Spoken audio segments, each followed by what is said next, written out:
Rangkuman informasi pilihan dari berbagai kabupaten dan kota di Jawa Timur segera hadir dalam Buletin Jawa Timur. Buletin Jawa Timur.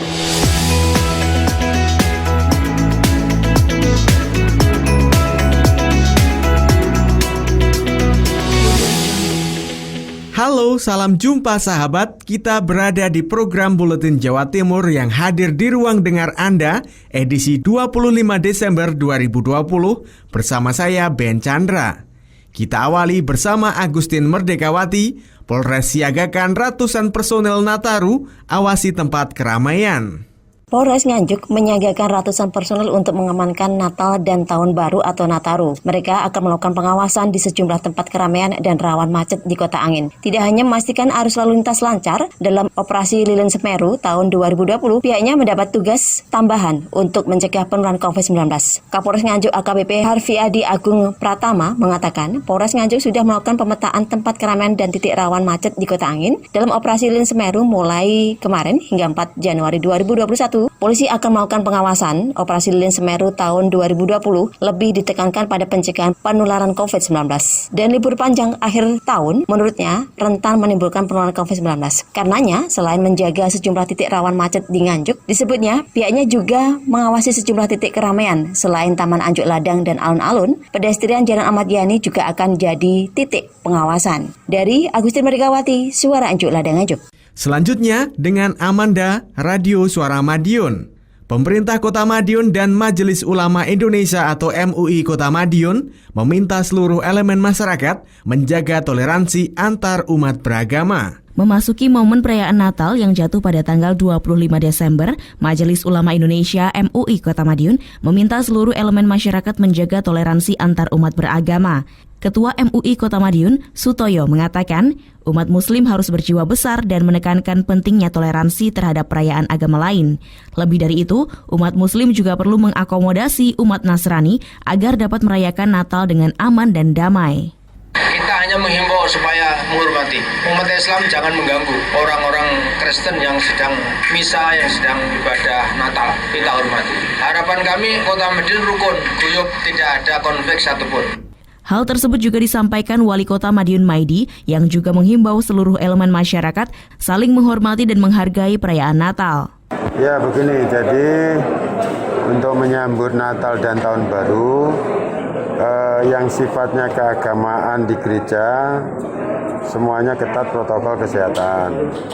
Yang sifatnya untuk meramaikan hura-hura ditangguhkan, tidak boleh.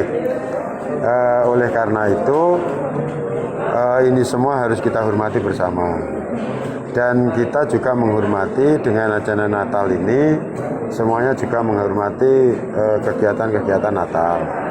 Wali Kota Maidi menegaskan, Pemkot tidak melarang kegiatan ibadah di gereja. Hanya saja kapasitasnya dibatasi 50% dari total jamaah yang biasanya hadir saat pelaksanaan misa. Hal itu bertujuan untuk menghindari kerumunan guna mencegah penyebaran COVID-19. Menuju ke Ninda Alivia, Persada FM. 220 desa di Kabupaten Blitar dipastikan sudah mencairkan dana desa tahap ketiga. Laporan pertanggungjawaban diminta awal Januari 2021. Kepala Bidang Pemerintahan Desa Dinas Pemberdayaan Masyarakat dan Desa Kabupaten Blitar Dwi Novianto memastikan 220 desa sudah mencairkan dana desa tahap ketiga. Artinya semua tahapan sudah tuntas mulai tahap pertama dan kedua 40% serta tahap ketiga 20%. Tahun 2020, total dana desa untuk Kabupaten Blitar mencapai 191,4 miliar rupiah. Dwi menjelaskan saat ini pihaknya tinggal menunggu pelaksanaan sampai akhir Desember, baru kemudian akan menagih untuk pertanggungjawabannya, di mana sesuai regulasi, berakhirnya masa anggaran di desa sampai dengan 31 Desember. Untuk laporan pertanggungjawaban diminta di awal Januari tahun 2021. Ia berharap semua progresnya berjalan lancar sehingga tidak mengganggu pencairan dana desa tahun 2021 mendatang. Ya tinggal pelaksanaan ini kita tunggu sampai akhir Desember. Nanti kita tentunya akan menagih untuk pertanggungjawabannya sesuai dengan regulasi. fasilitasi bahwa berakhir masa anggaran di desa itu adalah sampai dengan 31 Desember. Nanti laporannya di awal Januari. Dwi menambahkan untuk kemanfaatan dana desa diprioritaskan untuk membiayai pembangunan dan pemberdayaan masyarakat guna meningkatkan kesejahteraan masyarakat desa, kualitas hidup manusia, serta penanggulangan kemiskinan yang dituangkan dalam rencana kerja pemerintah desa. Ninda Alivia, Radio Bersade FM Blitar. Kemudian ada Kolik Maulidi, Realita FM. APBN Indonesia 2020 minus 309 triliun di masa pandemi COVID-19. Haji Soekarwo, Dewan Pertimbangan Presiden Republik Indonesia menyebut anggaran pendapatan dan belanja negara atau APBN 2020 dari 3.894 triliun mengalami minus 309 triliun lebih di triwulan ketiga akibat pandemi COVID-19 yang melanda Indonesia. Hal itu disampaikan pada acara refleksi 2020 dan proyeksi 2021 melihat ekonomi pasca pandemi melalui LPPL Radio se-Jawa Timur. Menurut mantan Gubernur Jawa Timur 2 periode ini, pemerintah harus berkorban 309 triliun untuk mengatasi persoalan pandemi COVID-19 sebab banyaknya masyarakat yang tidak patuh terhadap protokol kesehatan. Resesi yang dialami di Indonesia tahun 2020 murni merupakan dampak pandemi COVID-19 sehingga menimbulkan semua sektor tidak bisa berjalan sebagaimana biasanya. Terlebih sektor perekonomian yang mengalami penurunan cukup drastis. Kita ada kerugian jadi 3.894 triwulan 3 tahun 2020 dan triwulan 3 tahun 2019 67 triliun. Jadi kita turun 309 triliun. Begitu dahsyatnya permasalahan pandemi dan kemudian diikuti tidak disiplinnya di protokol kesehatan. Jadi kita harus berkorban kurang lebih 309 triliun triwulan 3 tahun 2020. Menurut Pak Dekarwo sapaan akrabnya, Indonesia pasca pandemi harus segera bangkit dan memulihkan semua sektor untuk menghidupkan kembali perekonomian di seluruh Nusantara. Kolik Maulidi, Realita FM Pamekasan. Kita beralih bersama Bobi Wijayanto, Suara Lumajang. Wakil Bupati Lumajang sampaikan perempuan menjadi bagian penting kemajuan bangsa. Perempuan saat ini sudah banyak mengambil peran dalam sendi kehidupan. Bahkan beberapa di antaranya sangat berpengaruh dalam lingkungannya, tidak hanya dalam bidang usaha, namun juga berperan penting dalam pengambilan kebijakan publik. Menurut Indah Amperawati, Wakil Bupati Lumajang, saat dialog di Radio Suara Lumajang dengan mengusung tema Perempuan Berdaya Indonesia Maju, menyampaikan bahwa perempuan telah menjadi bagian penting dalam kemajuan sebuah bangsa. Sebagai seorang ibu, perempuan yang berbudi pekerti baik akan melahirkan generasi bangsa yang baik. Dalam masa pandemi COVID-19 seperti saat ini, peran perempuan sebagai ibu sangat dibutuhkan. Anak-anak perlu mendapatkan perhatian yang lebih karena sering berada di rumah. Untuk itu, anak-anak perlu diajarkan agar supaya tidak menjadi pribadi yang malas. Sementara itu, Rosida, Kepala Dinas Pengendalian Penduduk, Keluarga Berencana dan Pemberdayaan Perempuan Kabupaten Lumajang menekankan seorang ibu agar tetap bijak saat di depan anak. Misalnya tidak sibuk bermain gadget saat bersama anak. Bobi Wijayanto, Suara Lumajang FM, mengabarkan. Selanjutnya kita ke Stebi Julionathan, Suara Kota Probolinggo.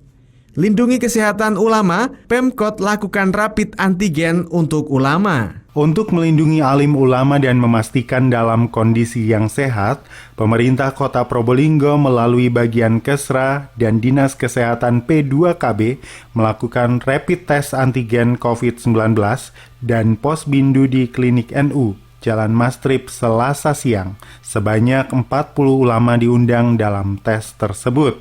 Kabag Kesra Agus Dwi Wantoro menyampaikan jumlah ulama yang diundang dalam kegiatan tersebut ada 40 orang, sementara jumlah seluruh ulama di Kota Probolinggo lebih dari 100 orang. Ia berharap bisa melaksanakan kegiatan tersebut secara bertahap dengan melihat kondisi yang ada. Ketua PD Muhammadiyah Mas Sifuk yang hadir dalam undangan tes itu menyatakan bersyukur mendapat undangan pemeriksaan kesehatan. Katanya dengan adanya kegiatan ini dapat diketahui siapa yang terkonfirmasi sehingga ada tindak lanjut untuk penyembuhan. Stebi Julionathan, Suara Kota, Probolinggo. Kemudian menuju Suara Ngawi, Henti Ludiana. Pemerintah Kabupaten Ngawi raih Inovatif Government Award Kabupaten Sangat Inovatif.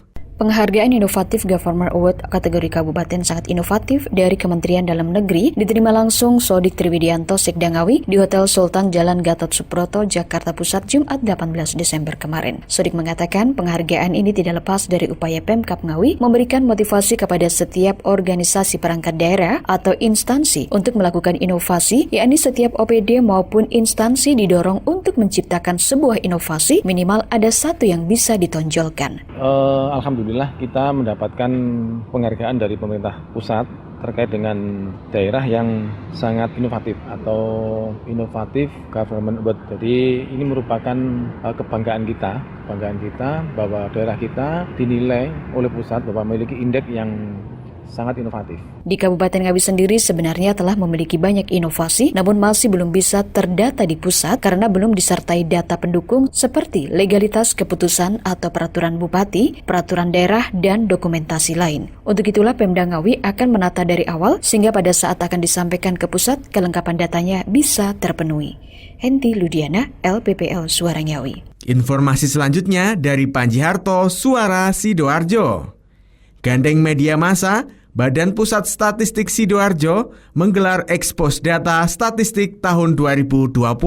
Badan Pusat Statistik BPS Kabupaten Sidoarjo, Rabu 23 Desember, gelar kegiatan pembinaan statistik untuk wartawan. Meski tidak dijelaskan secara rinci dan mendetail mengenai pengolahan data yang selama ini sudah BPS lakukan, tujuan digelarnya kegiatan ini agar media memahami dan mengerti indikator bagaimana BPS melakukan olah data di lapangan. Indriani Purwaningsi, Kepala BPS Sidoarjo, di sela-sela acara menyampaikan ada dua hal yang menjadi atensi untuk rilis data statistik pada masyarakat, di antaranya data ketenagakerjaan dan kependudukan. Jadi ini ekspos data statistik, jadi secara keseluruhan kegiatan kita dari selama setahun ini data-data apa yang kita kumpulkan ini akan kita sampaikan atau kita rilis kepada masyarakat. Data statistik tahun 2020 yang dirilis ke publik, kata Indriani, merupakan data triwulan yang didapat, diolah dan divalidasi oleh BPS Sidoarjo mulai Januari 2020 hingga September 2020. Sementara untuk periode Oktober, November, dan Desember 2020 baru akan dirilis pada Januari tahun depan. Demikian laporan Panji Harto, Suara Sidoarjo. Dan informasi terakhir dari Mega Kristi, RGR FM Tulungagung. Per 1 Januari 2021, KAI Daop 7 jual tiket online. Guna mendukung program pemerintah dalam mencegah dan menghindari stasiun menjadi klaster-klaster baru penyebaran COVID-19, KAI Daop 7 Madiun rencananya per 1 Januari 2021 akan meniadakan pembelian tiket kereta api lokal secara langsung di 10 stasiun, yaitu Stasiun Sembung, Sumobito, Peterongan, Curah Malang, Ngadiluih, Keras, Sumber Gempol, Rejotangan, Garum, dan Talun. Namun ke 10 stasiun tersebut masih tetap melayani naik turun penumpang termasuk boarding secara mandiri. Pelanggan hanya memindai predcode tiket pada scanner yang disediakan serta menunjukkan kartu identitas kepada petugas boarding.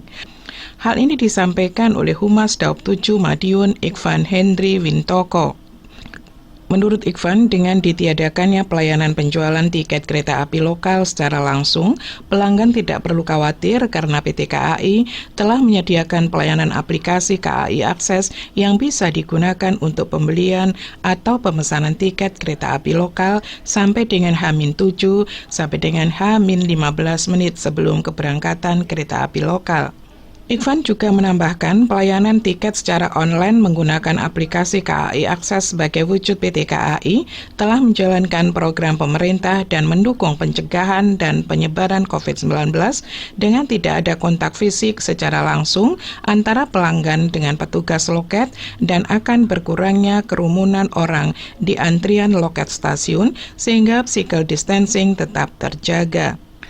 Sampai dengan saat ini, PT KAI tetap berkomitmen menjual tiket kereta api jarak jauh dan lokal hanya 70% dari kapasitas tempat duduk yang disediakan agar physical distancing di atas kereta api tetap terjaga bagi pelanggan kereta api jarak jauh atau jarak dekat tetap diharuskan dalam kondisi sehat.